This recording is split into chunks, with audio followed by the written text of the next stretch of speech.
Historias de la economía.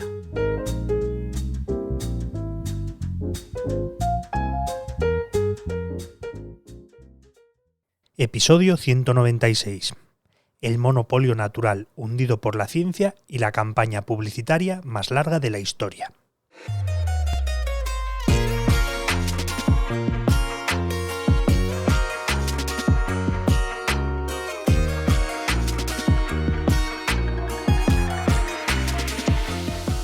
El imperio inca contaba en su territorio con nitratos en abundancia, un producto de origen natural que, aplicado al suelo, aportaba numerosos beneficios a las plantas. Los conquistadores españoles, en su llegada al territorio, se dieron cuenta de que además de las ventajas agrícolas, también eran un potente explosivo, muy útil para las voladuras en las minas de plata que estaban abriendo en la zona. Era tan poderoso que el rey Felipe II llegó a regular su uso. Durante el resto de la época colonial fue una industria que siguió expandiéndose, pero no sería hasta principios del siglo XIX que el nitrato o salitre empezó a exportarse en grandes cantidades. En una época en la que las guerras y las revoluciones se suceden, empieza a ganar gran importancia su uso explosivo. De hecho, es entonces cuando se construyen las primeras oficinas salitreras de la región, para proveer a la fábrica de pólvora de Lima. También se inician las exportaciones, tanto a Europa como a Estados Unidos. Era un producto aún tan desconocido que, de hecho, cuando el primer barco salitrero llegó a Inglaterra allá por 1820, no encontraron ningún comprador interesado en aquello que pensaban que era simple tierra, así que acabaron tirando la carga al mar. Pero pronto se convirtió en un negocio muy rentable y las oficinas de explotación, como se conocía a los centros de explotación ubicados en medio del desierto, no paraban de crecer y expandirse. Tras aquel primer viaje tan accidentado, para 1859 Inglaterra ya consumía unas 47.000 toneladas de salitre, convirtiéndose en el principal cliente europeo. A pesar de que la región por entonces pertenecía a Perú, los dueños de las oficinas salitreras eran de diversas nacionalidades, incluyendo peruanos, pero también bolivianos, alemanes, españoles, ingleses y hasta croatas. Pero los más importantes eran sin duda los chilenos. Una amalgama de nacionalidades que provocaron numerosos conflictos en un territorio además con numerosas disputas entre Perú, Chile y Bolivia, que se pasaban el día discutiendo los límites y las fronteras.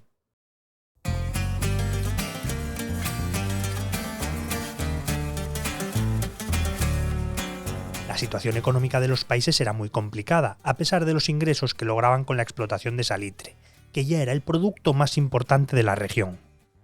En busca de soluciones, el gobierno boliviano, muy influenciado por Perú, decide aplicar nuevos impuestos sobre esta industria, para tratar de aumentar la recaudación. Y estas nuevas tasas afectaban incluso a las empresas chilenas afincadas en la región, que en principio estaban protegidas ante estas medidas por los acuerdos firmados entre los estados para tratar de mantener la paz en la zona. Ajenos a cualquier protesta, el gobierno de Bolivia ordena en diciembre de 1878 cobrar los nuevos impuestos correspondientes a la Compañía de Salitres y Ferrocarril de Antofagasta, empresa chilena con capital británico. Y como no pagó, 2 meses después ordenó el embargo de la salitrera, de sus bienes y de todo su capital.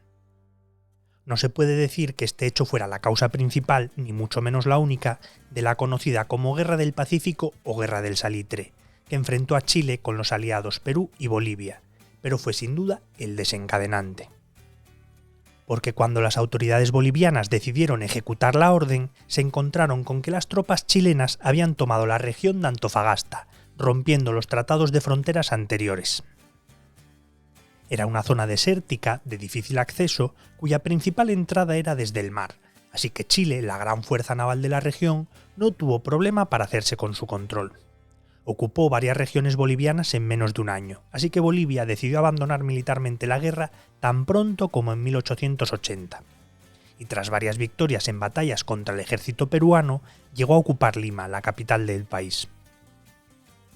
La guerra se extendió durante 2 años más, con las guerrillas y montoneros peruanos tratando de desgastar a las fuerzas chilenas de ocupación, hasta que finalmente, en 1883, se puso fin a la guerra.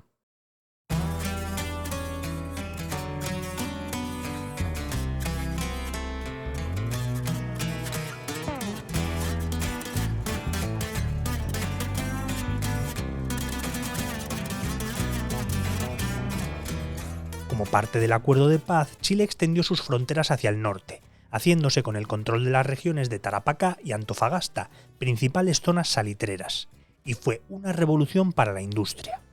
Chile, con una democracia mucho más asentada y con un gobierno de corte liberal, apuesta por liberalizar el sector, dando entrada a inversores particulares, aplicando impuestos sobre las exportaciones.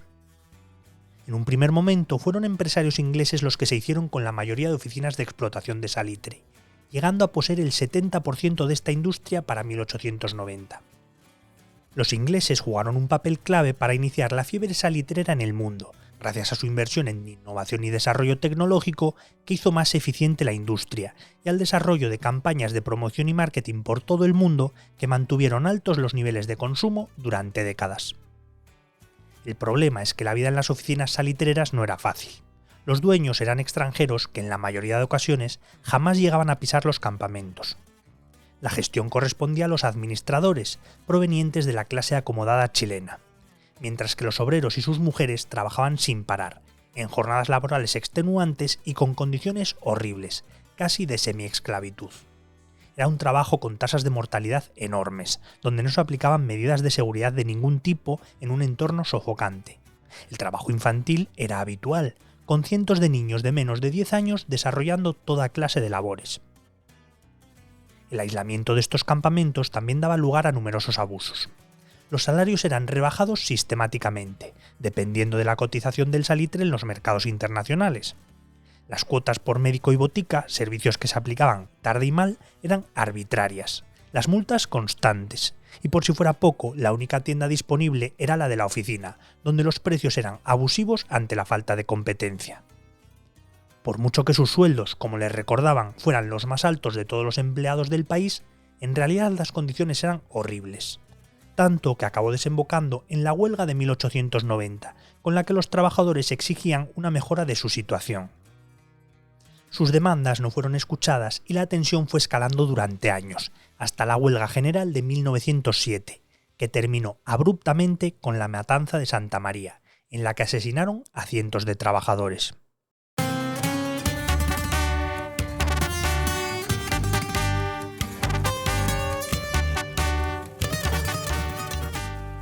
La industria, ajena a cualquier tipo de reivindicación obrera, vivió a partir de 1900 su mejor época. Muchos inversores ingleses dejaron paso a los alemanes y aumentó la presencia de dueños chilenos. Entre 1900 y 1929 se vivió la época de mayor enriquecimiento, que redundó en la modernización del país.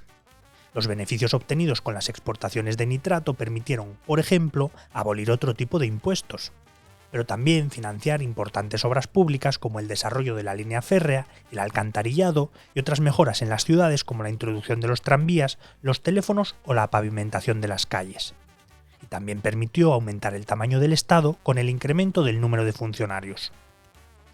Por contra, los beneficios quedaban sobre todo en manos de unos pocos privilegiados, muchos de ellos extranjeros, lo que aumentaba las desigualdades.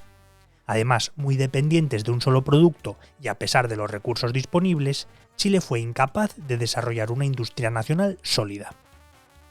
Chile poseía recursos para seguir alimentando al mundo de nitrato durante décadas e incluso durante siglos según diversos estudios. Pero la Primera Guerra Mundial fue un punto de inflexión. La demanda de nitrato se disparó por su importancia para la producción de explosivos tan importantes en el conflicto. Pero el bloqueo naval a Alemania le cortó el acceso a materias primas, incluyendo el nitrato. Este aislamiento aceleró el desarrollo de fertilizantes sintéticos mediante el proceso Haber-Bosch, que revolucionó la industria química y acabaría marcando el principio del fin para el monopolio chileno del salitre. En la década de los 20, la industria empezó a mostrar sus primeros síntomas de agotamiento.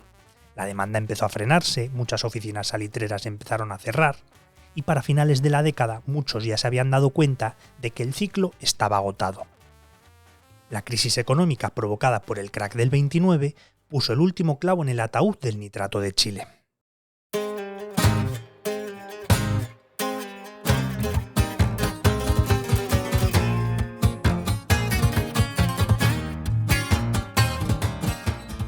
A la desesperada, a finales de la década, impulsan una nueva campaña a nivel mundial, para tratar de convencer directamente a los agricultores de que sigan usando nitrato natural en lugar de fertilizantes sintéticos. Con décadas de experiencia en marketing, crean estrategias específicas para cada país, y en España, junto con Portugal, tiene una peculiaridad. El soporte utilizado es la cerámica. Una tendencia que se había iniciado en la década de los 10 y que estuvo bastante vigente hasta el comienzo de la Guerra Civil. El diseño del cartel utilizado era sencillo y esquemático, siguiendo los principios Art Deco tan propios de la época, representando de forma idílica a un campesino con un jinete que recuerda a un gaucho de la pampa argentina. Se publicó en carteles, en folletos que se repartieron masivamente, en publicidad en prensa, pero lo más icónico y lo que perdura hasta nuestros días es, como decimos, el mostrado en cerámica. La campaña se desarrolló por todo el país, que seguía siendo eminentemente agrícola, pero tuvo especial incidencia en Canarias o parte de Andalucía, pero sobre todo en Extremadura. Raro es el pueblo de esta comunidad que no tuvo su cartel de nitratos de Chile.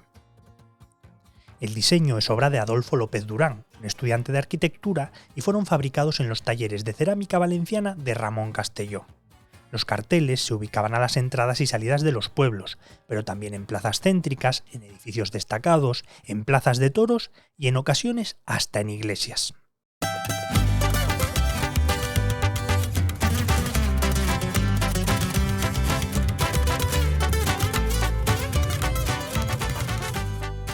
La presencia era masiva, lo que ayudó a que se convirtiera en una publicidad icónica, a la altura de otras legendarias como la de Osborne o Tío Pepe. La campaña, de hecho, fue tan importante y tuvo tanta repercusión que muchos de esos carteles se mantienen hasta nuestros días, algunos de los cuales han sido restaurados y en algunas regiones como Extremadura hasta se han protegido declarándoles bien de interés cultural. La curiosidad es que la campaña fue mucho más exitosa y longeva que el propio nitrato de Chile en sí mismo, ya que en esa década de los 30 la crisis arrasa la industria, la demanda mundial se hunde repentinamente un 90% y la producción casi se detiene. Se mantuvo moribunda hasta que en 1960 cerró la última oficina salitrera, la de Humberstone, abandonada desde entonces y considerada hoy Patrimonio de la Humanidad.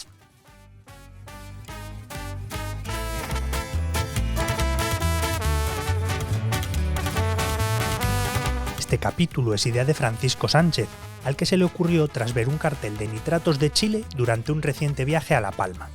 La edición sonora y la selección musical son de Remo Vicario, mientras que el texto y la locución son míos y soy Javier Calvo.